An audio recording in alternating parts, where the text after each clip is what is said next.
Halo semuanya, selamat siang. Jadi di siang kali ini gua mau servis shockbreaker gua, servis lagi karena shockbreaker gua udah dekil dan banyak kumannya. Jadi harus banget wajib diservis, dibersihin dari kotoran-kotoran yang nempel. Terus juga gua mau review shockbreaker gua karena sebenarnya sih gini, sebenarnya itu dulu itu udah pernah gue review, tapi reviewnya bareng setting dan videonya 18 menit. Itu lama banget. Itu dulu banget sih pas gue awal-awal mulai bikin motovlog. Jadi yang nonton juga masih sedikit dan gue harap dengan gue bukan re-upload sih, recreate lah jatuhnya. Gue bikin ulang video tentang review itu banyak yang nonton dan semoga bermanfaat.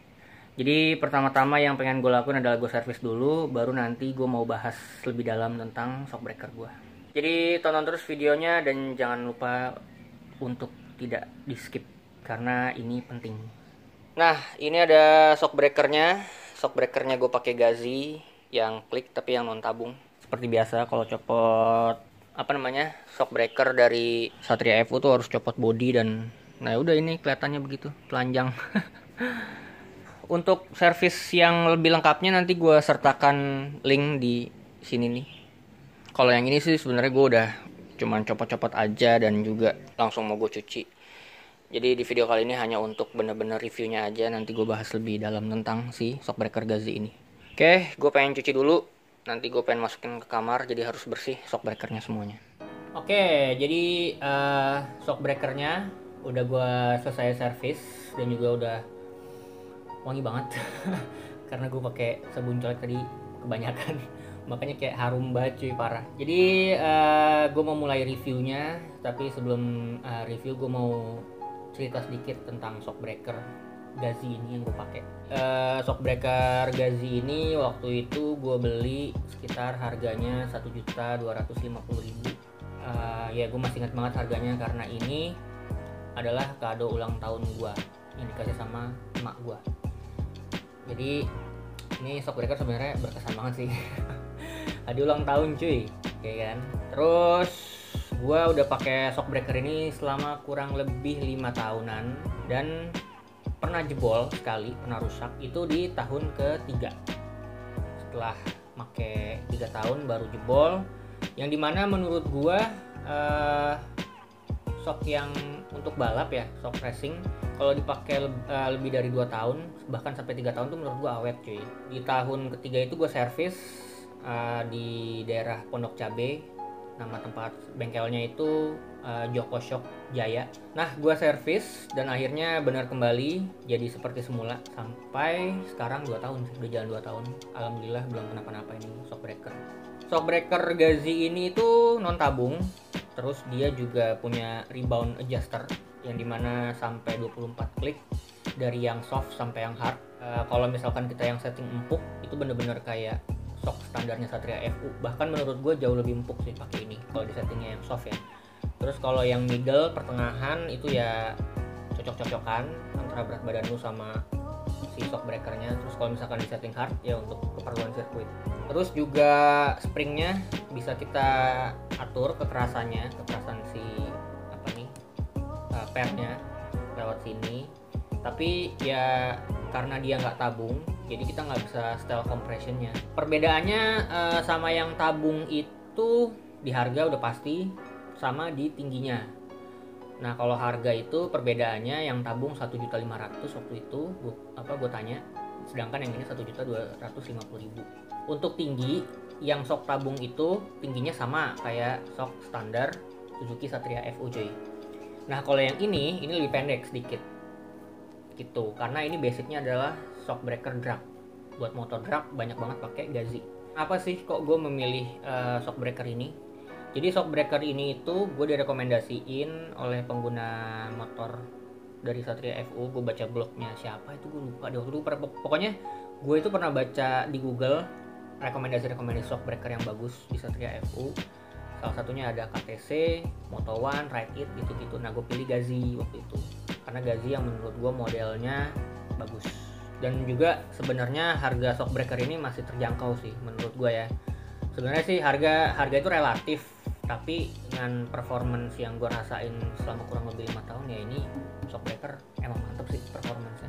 Ngomong-ngomong soal performance dari shockbreaker ini, gue rasa kurang begitu srek sih kalau misalkan kalian settingnya belum cocok gitu ya. Jadi kan kalian tuh harus setting shockbreaker ini cocok dulu di gaya berkendara kalian, di riding style maupun pas belok-belok.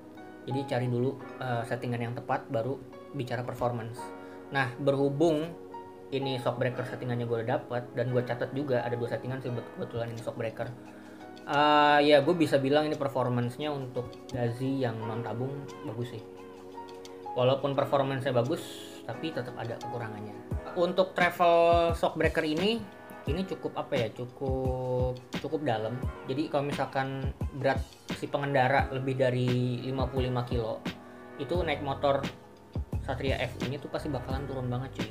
Nah itu bakal turun banget karena si travel shock ini yang yang pendek, udah gitu springnya itu cenderung soft gitu.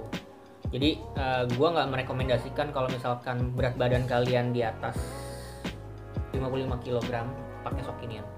Nah sekarang gue mau masuk ke kelebihannya dulu.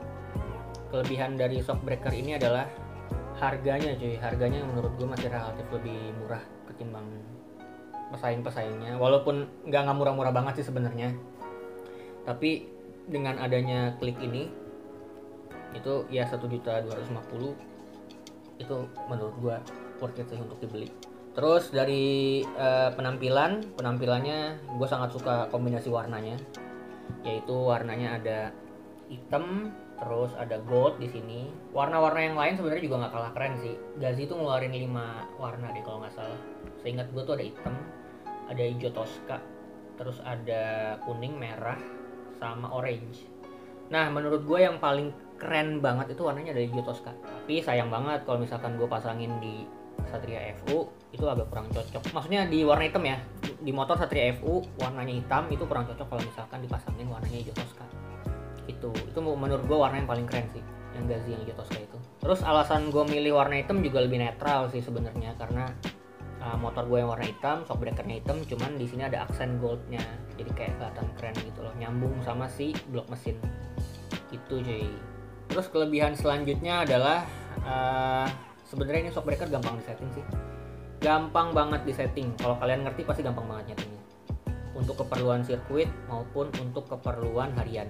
Yang susah sih sebenarnya nyeting springnya. Jadi kekerasan sama kelembutan springnya itu bener-bener, ini keras soalnya si Gazzy, jadi mesti agak sedikit mengeluarkan tenaga ekstra gitu loh untuk mutar si ininya nih, reload. Kelebihan selanjutnya adalah awet. Jarang sih sebenarnya shockbreaker untuk balap itu bisa awet sampai 3 tahun untuk pemakaian daily. Yang menurut gue pemakaian daily gue cukup kasar sih, karena kan pemakaian daily itu kebanyakan kita nabrak lubang, yang dimana nabrak lubangnya juga nggak yang pelan-pelan gitu loh, nabrak lubangnya kencang-kencang, udah gitu dipakai touring ya kan. Terus udah gitu banyak diputar-putar reboundnya, itu menurut gue ini termasuk shock yang awet sih. Kelebihannya sih menurut gue hanya segitu aja. Sisanya kalau misalkan untuk kepuasan berkendara dengan shockbreaker ini ya gue sih bener-bener puas gitu loh pakai shockbreaker Gazzy. Gue mau lanjut ke kekurangan dari shockbreaker ini. Jadi kan gue udah 5 tahun pakai shockbreaker ini, gue udah benar-benar paham deh kekurangan dari shockbreaker ini tuh kayak gimana gitu loh, kelemahan-kelemahannya kayak gimana. Salah satunya dibilang cukup mengganggu ya bisa dibilang seperti itu, karena shock ini aslinya memang buat drag. Basic shock ini tuh kan drag gitu ya. Jadi ketika dipakai belok yang super miring gitu, itu kadang-kadang masih suka nyentuh leheran knalpot, masih terlalu pendek sih. Terus yang kedua adalah ini nih, dia itu di rumah shocknya ini nih, di rumah buat asnya itu dia nggak ada bushing karetnya jadi. Jadi kan kalau shock Suzuki Satria Evo yang standar itu kan ada bushing karet di sini. Nah di Gazzy ini dia cuma bushing aluminium doang, jadi nggak ada karetnya. Itu sayang banget sih. Dampaknya apa? Dampaknya itu adalah bunyi. Dia bunyi kayak tik tik tik kayak gitu ketika motor nih lagi ditekan gitu jok belakangnya supaya si shockbreaker turun. Nah dia ketika naik itu dia suka bunyi tik tik tik tik gitu, dan itu menurut gue cukup mengganggu. Dampaknya kayak gitu kalau misalkan dia nggak ada bushing karet gitu. Nah Nah, untuk menanggulanginya gimana? Menanggulanginya adalah dengan cara dikasih gemuk. Jadi sebelum dipasang bushing aluminium, di sininya nih di rumah-rumah sok yang ini itu dipasangin gemuk dulu, tipis aja, nggak usah tebel-tebel. Habis itu baru dipasang bushingnya. Supaya ketika sok ini naik turun, si bushing aluminium itu nggak langsung kontak ke rumah si asnya, itu rumah bushingnya. Jadi itu gunanya si gemuk buat melapisi antara bushing aluminium dan rumah bushingnya gitu cuy.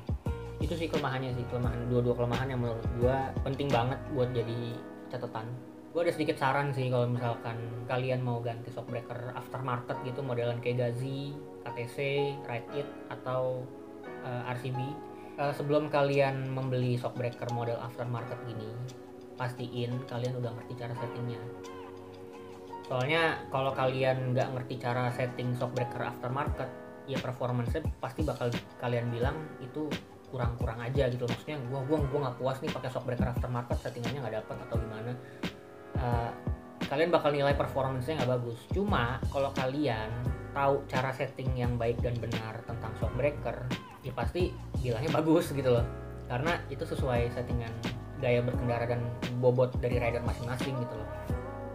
Jadi saran gue adalah kalian ngerti dulu sebelum membeli shock aftermarket cara settingnya kayak gimana gitu sih. Mempelajarinya sebenarnya gampang, tinggal ke website Ohlins atau lihat nonton di YouTube cara setting shockbreaker kayak gimana, cara setting preload, cara setting rebound, bahkan sampai compression. Itu cara settingnya tuh banyak banget, banyak metode-metodenya, dari setting preload dengan berat badan kita, terus cara setting rebound di belok-belok atau bahkan di posisi tidur gitu tuh banyak banget sih. Di RCB sih setahu gue ada videonya di channel mereka tentang setting shockbreaker. Nah kalian bisa belajar di situ. Untuk worth it apa enggak dibeli shockbreaker ini? Ya sangat worth it sih menurut gue. 1.250.000 gitu harganya.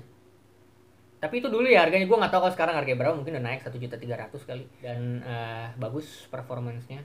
Jadi segitu dulu mungkin video review tentang shockbreaker gue ini, shockbreaker Gazi yang non tabung 24 klik.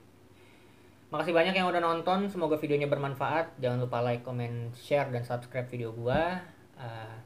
Buat yang baru-baru nonton video lama gue, itu nggak kalah keren dari video yang ini. Sekali lagi terima kasih banyak, gue Beni Ramadhani, dan sampai jumpa di video-video selanjutnya. Bye-bye.